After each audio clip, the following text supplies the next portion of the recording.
Bonjour et bienvenue. J'aimerais revenir sur deux événements qui se sont déroulés cette semaine, d'une importance symboliquement grande, moralement grande également, et qui ont eu lieu du côté de la France. Beaucoup de personnes ont été indignées, blessées, sidérées. Sidérées tout d'abord par le traitement médiatique, mais aussi le traitement dans le cadre religieux. Le premier de ces événements, c'est la dénonciation d'abus qui auraient été faits par l'abbé Pierre. L'abbé Pierre était une personne, vous savez, fondateur d'Emmaüs, figure emblématique non seulement pour les catholiques français, mais pour tous les Français qui se reconnaissaient comme des personnes voulant donner une face de la société qui était attachée aux plus pauvres et aux plus petits. Il avait été élu par ailleurs 2 fois à l'Assemblée nationale. Donc il était aussi fortement politisé, mais il faisait entendre sa voix de prêtre, de chrétien, de catholique dans ce monde politique. Et je pense que là aussi c'était une très grande nécessité, et ça l'est encore davantage aujourd'hui. Eh bien voilà, plusieurs femmes dénoncent aujourd'hui cet abbé Pierre, décédé en 2007, ayant fait potentiellement des abus. Alors voilà, déjà oui, à nouveau, ça touche une figure emblématique d'une personne catholique, d'un prêtre catholique. Dans le fond, là aussi, sans vouloir automatiquement prendre une position, je trouve que le traitement qui est fait a des failles à nouveau très grandes, des biais cognitifs, des biais de traitement. Le premier de ces biais, c'est la présomption d'innocence. On en entend très peu parler de cette présomption d'innocence. Et peu de personnes, de grandes figures de l'Église ou des médias, prennent position pour absolument défendre la présomption d'innocence. Parce que il n'est plus là pour se défendre. Ça fait 14 ans que l'abbé Pierre est décédé. Il y a une deuxième chose, c'est la société Emmaüs a donné le traitement de cette affaire, de ce jugement, à Madame de Haas, qui est une personne politique d'extrême gauche, ultra-féministe, et qui part d'un postulat que 2 hommes sur 3 sont potentiellement des abuseurs. Il me semble que la société Emmaüs aurait été beaucoup plus avisée de choisir quelqu'un de neutre, de profondément neutre pour traiter cette affaire. Sauf si on veut d'ores et déjà poser un jugement préalable et donc que ce jugement soit uniquement validé ou entendu d'une oreille déjà très orientée. Donc cette problématique-là pour moi est très importante. Mais en même temps, où est l'Église? Où est la voix de l'Église? Où est la voix des conférences épiscopales? Parce que l'abbé Pierre appartenait pas à une société civile, une société sociale, une société qui s'appelle Emmaüs. Il était avant tout prêtre de l'Église catholique.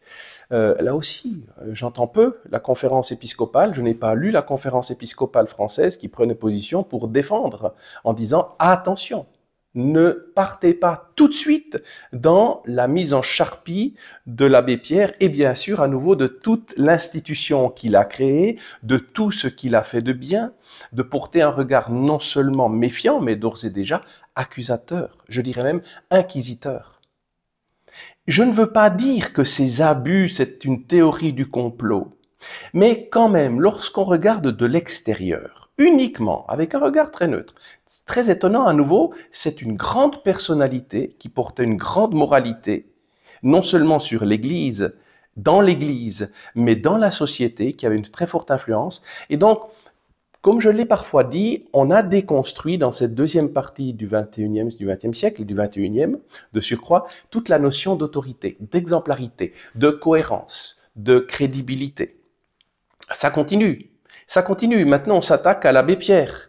Prochainement, peut-être, sans être un oiseau de mauvais augure, on s'attaquera à Saint Jean-Paul II. On s'attaquera à feu Benoît XVI. Pourquoi pas? Pourquoi pas? Ils ne sont plus là pour se défendre, et puis tant qu'on y est. Mais là aussi, vous voyez, on est en train de reparler de l'abbé Pierre. On a entendu parler une fois d'un rabbin, d'un imam, d'un pasteur, d'un gourou, oui, peut-être de manière très effacée, très à la marge, mais pas dans tous les grands journaux, pas pour faire des gorges chaudes. À nouveau un prêtre, à nouveau une grande figure, et à nouveau l'Église manque le coche, et elle se retire. Des jeunes diraient, vous n'avez pas de face. Donc pour finir, on pourrait dire, mais c'est bien fait ce qui vous arrive.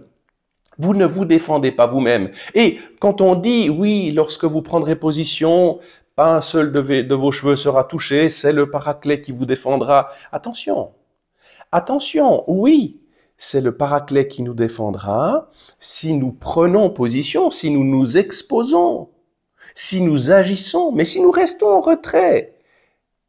Déjà, celui qui ne prend pas parti au combat est déjà vaincu.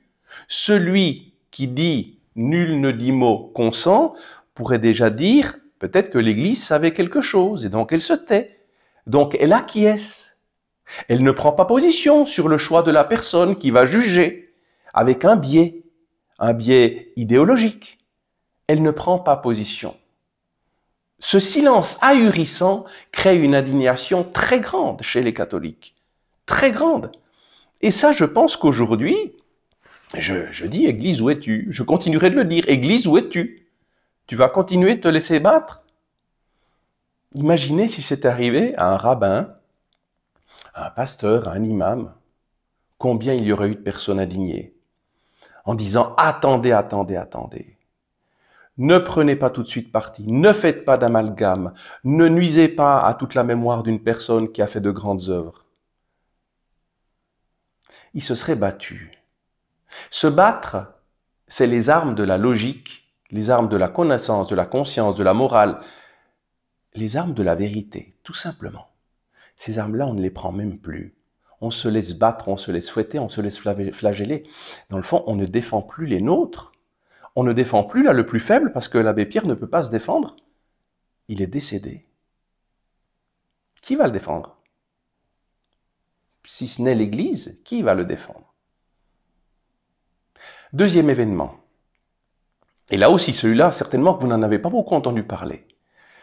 Dans le 14e arrondissement de Paris, il y a eu à nouveau, une église saccagée. Environ 2 églises ou cathédrales sont saccagées par jour en France. Est-ce que vous en entendez beaucoup parler? Dans cette église que l'on a saccagée, on a également coupé la tête de la statue de la Vierge Marie. C'est hautement symbolique.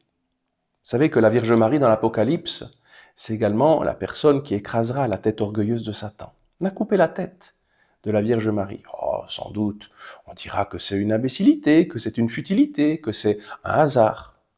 Moi, je pense que le mal est très fortement à l'œuvre. Lui ne prend pas de vacances au mois de juillet. Il est profondément à l'œuvre aujourd'hui, en train de tout faire pour nuire, pour dénigrer, pour casser, pour pervertir. Eh bien, voilà ce qui se passe. Alors, la grande question, est-ce qu'on va laisser faire ça? Parce que là aussi, on pourrait dire, oui, mais arrêtez, vous êtes un théoricien du complot, mais soyons pas des imbéciles, soyons pas des idiots et des autruches. Vous pensez que si on avait saccagé une mosquée ou une synagogue, ou même un bâtiment historique français, ça n'aurait pas fait tous les gros titres? Ça n'aurait pas fait tous les gros titres, vous pensez? Moi, je pense que oui. Mais là, à nouveau, ça touche les chrétiens et tout spécialement les catholiques. Et donc, les seuls gros titres que cela fera, c'est au moment où on peut taper dessus, où on peut détruire encore davantage l'Église. Mais au moment où elle est souillée, où elle est accusée à tort, au moment où on essaie de s'attaquer à ses fondements, à ses préceptes, à son architecture, à ses cultes, à sa culture, alors là, allez-y. Le bar est ouvert. Alors il ne s'agit pas d'être un théoricien du complot, mais en attendant, moi je me dis que nous sommes en tant que chrétiens du bon côté. Parce que si le mal s'attaque de manière si acharnée aux catholiques, ça n'est pas pour rien. C'est parce que c'est le message catholique, là, qui est profondément dans la vérité, qui peut profondément remettre en cause et dénoncer les biais, les perversions, les immoralités de notre société actuelle. Bien sûr qu'en la dénigrant, en la rendant vulnérable, en essayant de détruire, de marginaliser son message, et surtout de décrédibiliser les grandes figures de cette Église, eh bien, c'est par là qu'on va commencer, ou continuer plutôt, le sap que l'on est en train de faire. Alors, chers catholiques, et de tous les degrés, vous avez un choix fondamental à faire aujourd'hui. Voulez-vous continuer de laisser le mal faire? Voulez-vous continuer de laisser souiller? Voulez-vous continuer de laisser détruire, dénigrer toutes les grandes figures, tous les grands préceptes? Parce que le jugement viendra. Oui, le jugement viendra. Et là, on ne pourra pas se défiler. Là, on devra dire, est-ce que je me suis mis en péril? Alors aujourd'hui, ces deux événements, aujourd'hui, me sidèrent, comme peut-être ils vous ont, vous, sidéré. Et je suis maintenant impatient de voir comment cette histoire va être traitée, comment en même temps on va essayer de tout détruire, l'œuvre de ce qu'a fait l'abbé Pierre, avant même qu'une sérieuse investigation soit faite, qu'un jugement soit rendu. Vous savez, à un moment donné, on peut se dire, tant que moi je suis tranquille, je reste de côté.